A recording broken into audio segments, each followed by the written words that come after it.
Hi guys, it's July 1st. Can you believe it's July? Wow. We're going to read 2 more chapters of our Almost Super. We're going to read chapter 19 and 20. So you ready? Got your super colors on? I do. This is no ordinary glove compartment. The city dump wasn't hard to get to. We loaded our bikes on the 259 bus heading north. We got off at Lincoln, and then it was a short bike ride to the dump. The wind against my hands and face was bitter cold. When we were almost there, Benny was the first to spot the device. "What is that?" he asked, and I looked where he pointed. At first, I couldn't see anything special. Then I saw it, just above the mounds of garbage, a large white spear sitting on top of a cell tower. It looked like a giant golf ball. "Has that always been there?" Benny asked. "I've never seen it before," Juanita said. The gate to the dump was locked, and we threw our bikes in the bushes and climbed the chain-link fence. As a law-abiding citizen, I would never consider breaking and entering city property, but we were on superhero mode, and the superhero code allowed it. As we got closer, I could see the spear better. It wasn't a smooth ball, but it was made up of lots of hexagons. It reminded me of a 20-sided die. "Should we call Dad?" Benny asked. "If we can get all the superheroes here, maybe we can figure out what's going on." I weighed our options. "If we call Dad," I said, "and Juanita calls the Johnsons, do you think they'll let us stay? Or will we just be kids without super suits again?" Benny didn't have to answer. "Let's take a look around," I said. "We can call in backups if we decide we need it." Walls of garbage stood between the tower and us. "How do you think we get there?" I asked. Juanita pulled out her phone and brought up a satellite map of the area. "This way," she said, and she was off running. The whole thing looked like a maze to me, but Juanita seemed sure. She led us through piles of garbage and eventually came to a stop. I almost ran into her. It was a full minute before Benny came to a stop next to us, gasping. "Doing push-ups does not only help you run faster," he said when he finally caught his breath. "You guys didn't save the day without me, did you?" Although technically, I guess it would have been saving the night. I smiled in the darkness. "No, nobody has saved the night.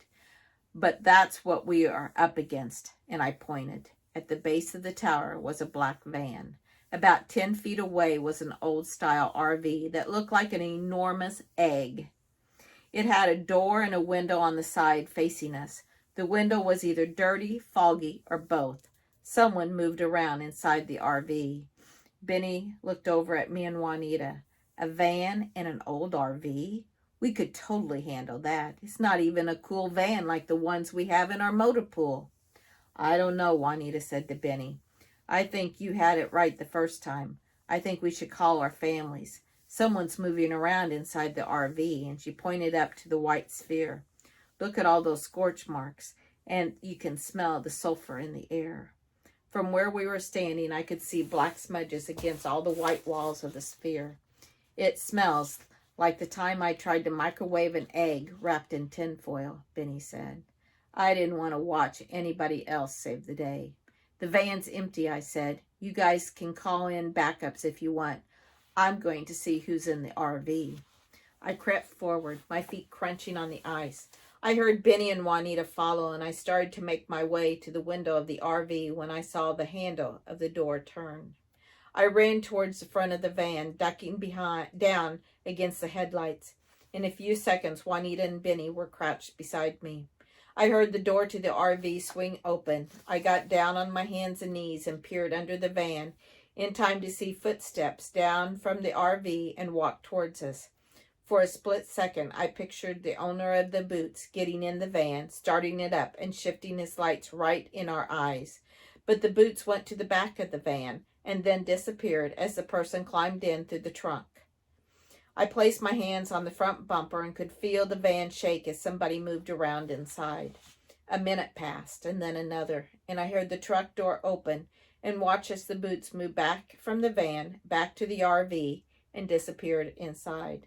"Come on," I said, moving to the back of the van. I opened the door as quietly as I could and slipped inside. Benny and Juanita followed. A dome light bathed the inside of the van in a dim yellow glow. The seats in the back had been stripped out, and the only windows were the back doors. Metal shelves lined the walls, and it felt more like a cage than a vehicle. Fast food wrappers were scattered around in the area, and the van smelled like rancid grease. The leaves and floors were covered with electronics, wires, circuit boards, cords. It looked like somebody had taken apart 50 computers and thrown them around in here. This looks like a supervillain's van to me, Benny said. Juanita kicked a crumpled fast food sack, and Benny poked through the shelves in the back. I kept watch out the window to make sure nobody was coming. Juanita moved to the front of the vehicle. Look what I found, she whispered. In the dim light, I couldn't see what she held up. Then the object in her palm was glowing. A phone? Benny moved to look over Juanita's shoulder. The day we met in the library, I was headed home when the strange guy in pajamas, a stocking cap, and a trench coat stopped and pointed a phone at me. Did he have a fake beard? Benny asked. We saw the same guy. Do you remember Rafter? I nodded. We thought he was a Johnson. Yeah, Juanita said, and I thought it was a Bailey, but this phone looks exactly like what he was pointing at me. I couldn't be sure, but I thought Juanita might be right. The phone did look familiar. Juanita began flipping through screens. Let's see what this thing can do. I looked out the window again to make sure we were still alone, and Benny whispered from the front of the van, Holy gravy, would you look at that? I spun around, my heart thumping. What is it? What's wrong? Look at this glove compartment, Benny said. What? I asked. He's got a T9 installed, Benny said. I'd recognize a T9 anywhere.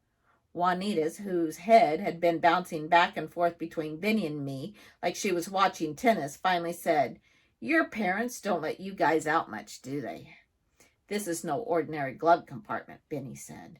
You can put up to 2.7 sticks of dynamite in this baby, and there wouldn't be any. Benny, I said, now is not the time or place for a discussion on glove compartments.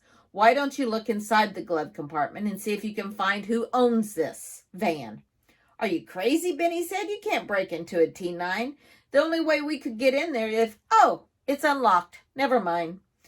If we're right, I said, this van will be owned by somebody named October, his last initial J.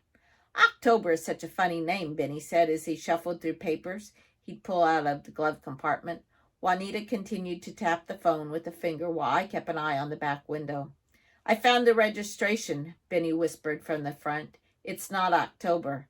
The guy who owns this van is named Charles. Charles Jones. Jones. October J. October Jones. I'm embarrassed it took so long.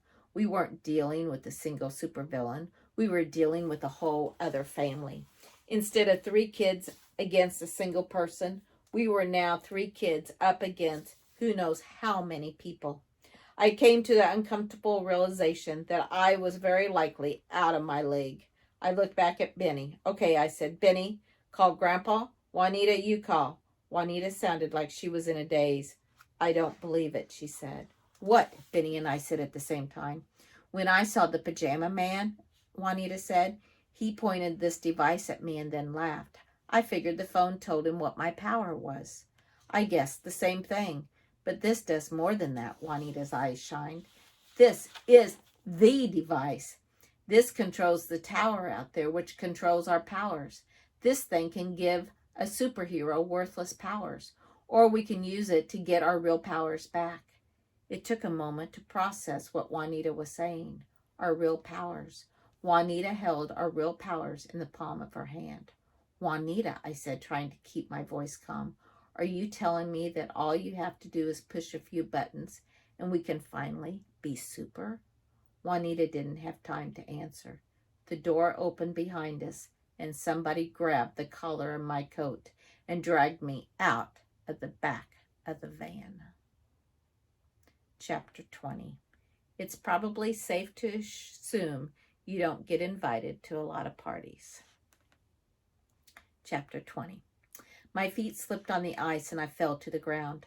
I watched as the man jumped inside the van. There was the sound of a brief struggle, and then the man came back holding the phone Juanita had shown us just a moment before. It was Pajama Man.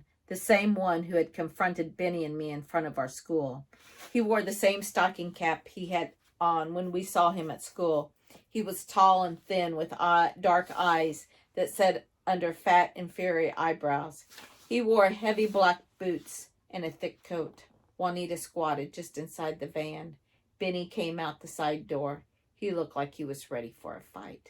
I didn't think either one of them realized how much trouble we were in. The henchman pushed a few buttons on the phone and then slipped it into his pocket. "So what kind of critters have infested my van?" My hand edged towards the phone in my pocket. Come, my dear," the man motioned to Juanita through the back door. "It must be stuffy in there. Feel free to step out into the fragrant night air." And the man spread out his hands and smiled. "I would introduce myself, but I think I prefer you not knowing me. I decided to press my luck. You don't need to introduce yourself, Charles." The man spun around to face me, his eyes becoming thin slits. How much do you know, boy?" I said nothing. Let him wonder how much I knew. This was especially good tactic, since the sad truth was I knew next to nothing. "Well, it doesn't matter," Charles said, waving his hand. He turned to face Juanita. "Please step outside." I put my hand in my pocket and grasped my phone. I tried to look casual. Charles stood there, his arms folded, with a "I hate you" smile on his face. "It sounded like you three have been doing your homework. You've discovered something about our little family, have you? That's too bad. People don't live too long after we've met the Joneses." Juanita looked surprised, but she just recovered almost immediately. "Your family sounds like a cheery bunch," she said, climbing out of the van. "It's probably safe to assume you don't get invited to a lot of parties." "Pass me your phones," Charles said, snapping his fingers. In an instant, my brain formulated a plan. There were three of us. He couldn't catch us all at once. "Run!" I shouted, pulling the phone out of my pocket. "Run and call for help!" It was a good plan. It should have worked, only it didn't. One moment I was running, moving away from the van. The next moment, I wasn't moving at all. A brief moment of disorientation, and then nothing. Looking down at my feet, I realized I was 12 inches off the ground. I was flying. And that is the end of chapter 20. Tomorrow, July 2nd, we'll read chapter 21. I don't feel like holding hands right now. You guys have a great afternoon, and I will see you later. Bye-bye. Happy reading.